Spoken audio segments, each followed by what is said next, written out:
by Kate Stewart and Liam Scott, who has your news. Thanks, guys. The Alabama Republican candidate for Senate, Roy Moore, is currently embroiled in a series of different sexual misconduct allegations. In a story broken by the Washington Post this past weekend, 4 women have come forward to confirm romantic relationships with Roy Moore when they were teenagers and Roy Moore was in his 30s. One woman claims that Roy Moore attempted to initiate sexual contact with her when she was only 14 years old. Moore has been quick to outright deny these allegations and has been called upon by both Democrat and Republican figures to step aside. Following a thorough investigation of Auburn's chapter of Sigma Phi Epsilon, the fraternity's charter has been revoked and the chapter is set to close. This comes following concerns of hazing and alcohol and drug abuse within the fraternity. Auburn's chapter of Sigma Phi Epsilon is one of 4 different fraternities on campus that has been investigated for behavioral concerns this year. Sigma Phi Epsilon's National Board of Directors have expressed an interest in creating an alcohol and pledgeship-free experience for their chapters moving forward. All right, guys, so we're going to take it to Taylor Swift and pumpkin spice lattes in just a second. We're going to be right back, so stay tuned. Open road, here comes the Heffley family. Whether it's a short trip or a long haul. Estimated time, 47 hours. They will beg. You're hungry? I'm happy to provide. They will plead. Deep fried butter on a stick. But whatever you do, don't wimp out. Now you're talking? Make them buckle up. He can't hurt. Remember, safety first. Cheese curls second. Are you orange?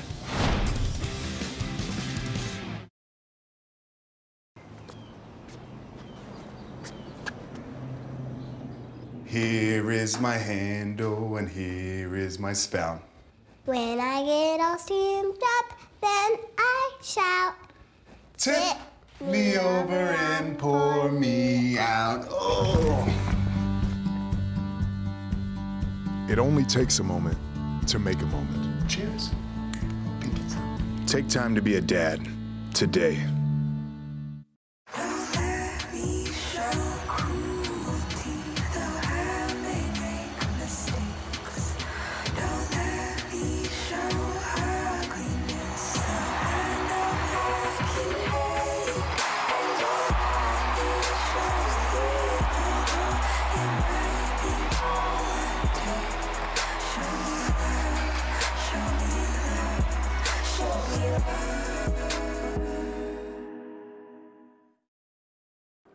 Welcome back to Wake Up Auburn. You probably already know, but Taylor Swift's newest album, Reputation, was released last Friday.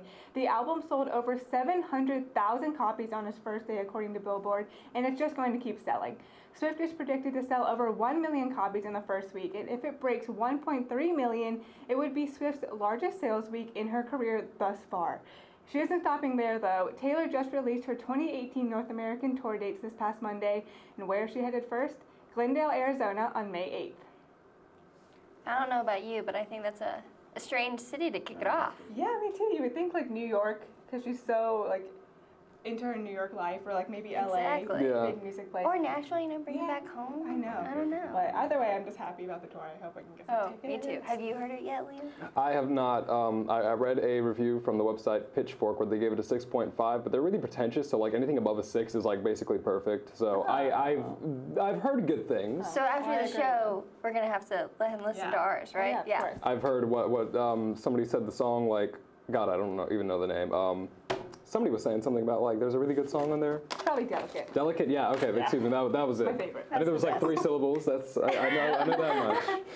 Yeah. And as we can see from some of Taylor's exes, No Shave November, or now known as Movember, is quite the hit. What is now a seemingly hipster fad originally began as a way to spread awareness for cancer patients. By growing out their hair, participants are meant to gain attention from others and share the purpose behind their hair, that being to embrace hair so many cancer patients lose. Participants are encouraged to donate the money that would have been spent on personal care and grooming to cancer patient research. So, are you going to participate, Liam? You know, if I could actually like grow any facial hair, then yeah, absolutely. But I just get like weird patches in different places, and so in the span of a month, like there's no way I'm gonna be able to do anything impressive with that. So, in another life, yes. Well, I think Ryan Gosling is has a strong Movember game, so. And Tom Cruise, I heard. Yeah, so, you know. I mean, with or without hair, they look good. Right. Tom Cruise? I mean, he's got like a tooth in the middle of his face. I don't care for the man. He really does. Oh, man. In the meantime, Thanksgiving is oftentimes associated with staying in with your family and cooking large meals. It's certainly what I've always done, and that's kind of the case for most people I know. However, like a lot of traditions do, Thanksgiving is starting to really evolve past what it once was. A lot of students are finding new ways to celebrate, including dining out or having potlucks with friends. So we decided to take to the streets and see how your fellow Plainsmen are celebrating Thanksgiving this year. All right, so I'm here with Robert Wadby, and so I wanted to know, all right, so a lot of students now, instead of staying in for Thanksgiving, are dining out with their families. So would that be something you'd be open to, dining out in a restaurant rather than staying at home? Personally, going to a restaurant for Thanksgiving seems a little less personal than going to my family's house, so I wouldn't be open to that, but I'm sure it'd be fun if you picked the right place. Yeah. So it sounds like you're staying in to dine with your family this Thanksgiving. Yeah. All right. And that's the standard for tradition for y'all? Usually, yes. All right. Well, fantastic. Thank you so much, man. All right, man. No problem. I'm here with Davis Roberts, and so I just want to ask you real quick, man, what are your plans for the Thanksgiving break? We're just going to get all of our family together back again in my hometown of Huntsville, and we're just going to have a nice family get-together for Thanksgiving. All right, sweet. Now, these past couple of years, there's been like an increasing trend of students people going out with their families to restaurants instead of cooking in. Does that sound like something your family might be willing to do? Probably not. We've got our traditions pretty rooted in the Roberts family, so we'll just probably cook and just hang around at the house. All right, gotcha. Thanks so much, man. I'm here with Nick Brahms, and so what are your plans for this Thanksgiving break? I'm going to stay here, and my mom's going to come up here, and we're going to celebrate with a few friends over in Prattville, Alabama, and probably fry a turkey. All right, yeah, that sounds really exciting. So a lot of like students and their families in recent years have been going out to eat instead of like cooking at home. Does that sound like anything you'd be open to doing? No, we've always cooked at home. So, we've always had a big Thanksgiving dinner with all our friends and family. So, yeah, I wouldn't do that. All right. Thanks so much, man. Appreciate it. And I am here with JB Newhoff. Now, JB, what are your plans for Thanksgiving over the break? I'm actually going to be spending time with family that's coming in from Wisconsin. So they're going to actually get to come here for the first time and kind of experience the Iron Bowl atmosphere. And so you guys are going to be here for the Iron Bowl. Yeah, all right, that sounds fun. It's very exciting. So yeah, that's kind of what I'm going to be showing them around Auburn because it's their first time here. So. All right. So in recent years, there have been students who stay here on campus sometimes like to do these like Friendsgiving potlucks where they'll all come together with just like, friends, no family involved, will come together and, do their own Thanksgiving meals. Is that anything like you and your friends do? You do anything like that? I'm actually from Auburn. So I actually have met with my friends a couple of times. We have had like a Friendsgiving before, but my family is from Auburn, so we've been. When I go home, I go right down the road. But all right, sounds good, man. Thanks so much. And one thing we know for sure that isn't fading anytime soon in popularity is pumpkin spice. From the pumpkin spice latte to the pumpkin pie, this time of the year makes our taste buds scream for our favorite spice. In the kitchen a few days ago, I whipped up my favorite and friends' favorite pumpkin spice donut holes. I can't wait for y'all to check it out. Hey y'all, so today we are going to make pumpkin spice donut holes. My friends absolutely love them. This is what I give them every year for Friendsgiving as their little go-home goodie bag for them to eat for breakfast the next morning. But to me, they're perfect anytime. So we already have 2 cups of flour in this bowl. We're going to take 3/4 cups of sugar and add it to the flour. And then we're going to take all of our salt, baking powder, and our pumpkin pie spice. There's 2 teaspoons of the pumpkin pie spice and 2 teaspoons of the baking powder, but only 1 of salt, because salt brings out the flavor in your baking, but you don't want it to be overpowering. Now we're just going to mix this together. Make sure everything is very well combined before we add the second part of the filling. So the flour comes together and then the second half comes together and it'll make your slimy pumpkin pie goodness. Okay, so for the second part of the filling, We have 1 cup and 1/4 of a cup of pumpkin puree. This is gonna give it that ooey, gooey, lovely pumpkin taste. If you like pumpkin pie, you're most likely gonna love this recipe. I was always a critic of pumpkin pie spice things like the latte and stuff like that. I was like, oh, this is just a fad. And then I made these donut holes and my life in view of the spice changed immediately. Now we're gonna add our egg and our 2 tablespoons of melted butter. You wanna make sure that the butter is fully melted or it will not incorporate well. But after you melt it, make sure that you don't overheat the butter before you add the egg in, or that will make the egg to cook and curdle, and that will not taste good. Oops. So after you've vigorously mixed those together, because it takes some well combining with that puree, you're gonna take the puree mixture and add it into the flour mixture. Should come out super easy. It looks silky, smooth. Ooh, this is the magic right here. Now we're just going to fold these together. You don't want to overfold the flour or it will make your dough really stiff, and that doesn't taste good, I promise. Okay, so after my vigorous arm workout for today, no gym for me, I'm going to show you this beautiful, well-combined, no flour in the mix view of this. All you have to do now is take some oil on your fingers and we're gonna round out some balls and then we dip them in the oil. We've had the oil in the fryer for about 10 minutes to heat up just because you want it to be blasting hot when you drop that. Okay, so the recipe says that it makes 8 to 10. Honestly, it depends on how big you want your donut holes. I normally like to take a few pinches and make sure that oil is very in between all of your fingers or these will stick to you. And then what you're going to do after you have the perfectly round ball, you're going to dip them in the fryer.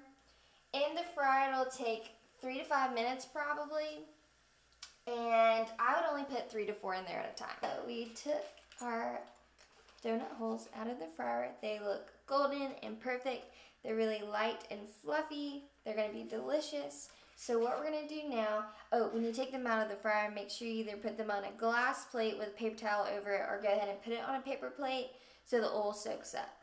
But next thing we're gonna do is add 3/4 of sugar, 3/4 cup of sugar, and then 3 tablespoons of the pumpkin pie spice. Combine that together. Sugar and spice is well combined. These should be cool enough to touch, but still internally hot enough to hold the sugar in. So you're just gonna take them and swirl them around in this sugary goodness. Once those are well coated, they are ready to eat. And y'all, I'm so excited. There's sugary goodness in every single bite, I promise.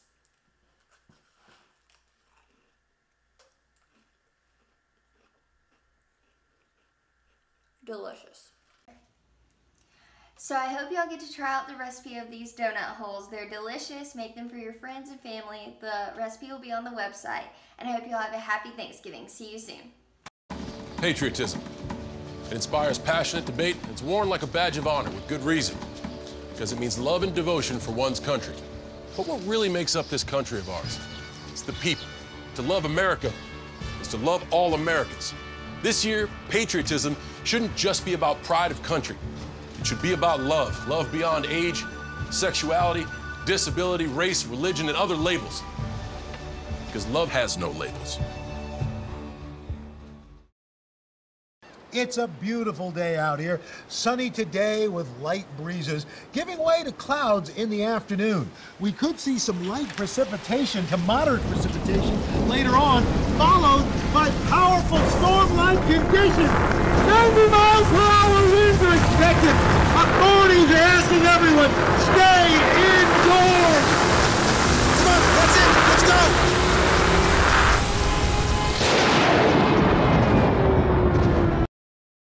Bye-bye. Get home safe. Hi. Hoping for a crisp breeze to help keep you alert. Oh, he took a sip of water too. That'll probably help. You were probably gonna turn down the radio too, so you could focus, right? Probably okay isn't okay. Right. If you see a warning sign, stop and call a cab, a car, or a friend. I think the water line is what really drove it home. I blew on him.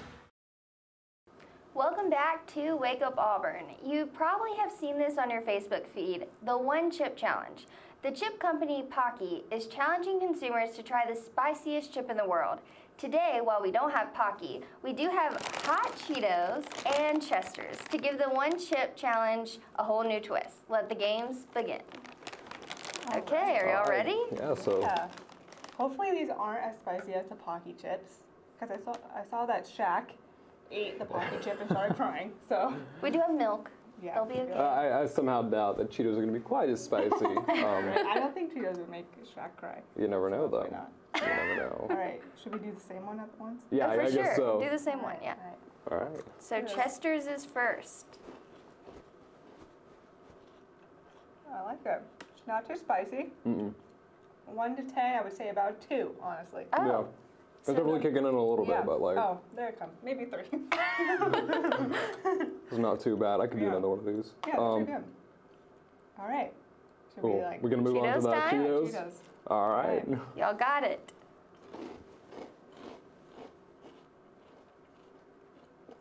It's a whole different ball game, really. Is the spices different? Okay. And it's like. I'm going to say that's slightly less spicy. Yeah. Really? This spice is like more like, it tastes like sweet to me almost. Yeah. Huh. Have y'all seen the Hot Cheetos mac and cheese? No. There's a restaurant that's making Hot Cheetos mac and cheese. Oh, now it's spicy? It's the after effect. But Liam's not stopping. Liam's like, give me, you want the bag? Ma'am.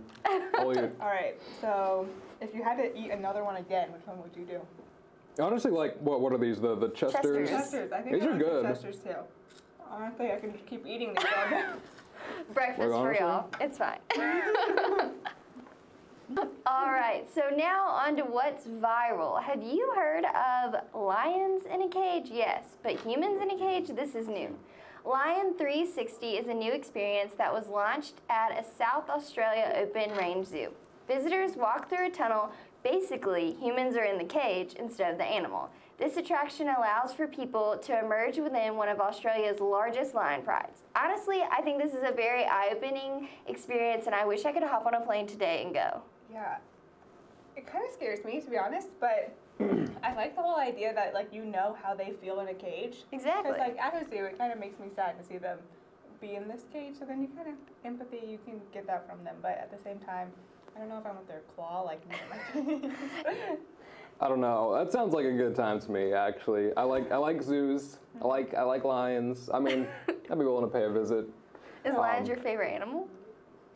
I like tigers, man. They're cool. They got more stripes going on, more aesthetically pleasing. Yeah, but no, I mean, that is actually, like, I think it's genuinely cool, and I think it's, like, a new and kind of, like, innovative experience. You don't get that kind of experience from going to your average zoo, so, yeah, I mean, I'd absolutely stop by, like, as long as I don't get my fingers bitten off, like, I think we're good. Well, their teeth can't go through the cage. That's the thing. That's what they want you to think. Only their claw. That's what they want you to think? Yeah. I don't know about that. Well, that's all we have for today's show. I'm going to go drink some milk after my tongue is burning now from eating these Cheetos. But thank you for joining us, and we hope you have a safe and fun Thanksgiving break.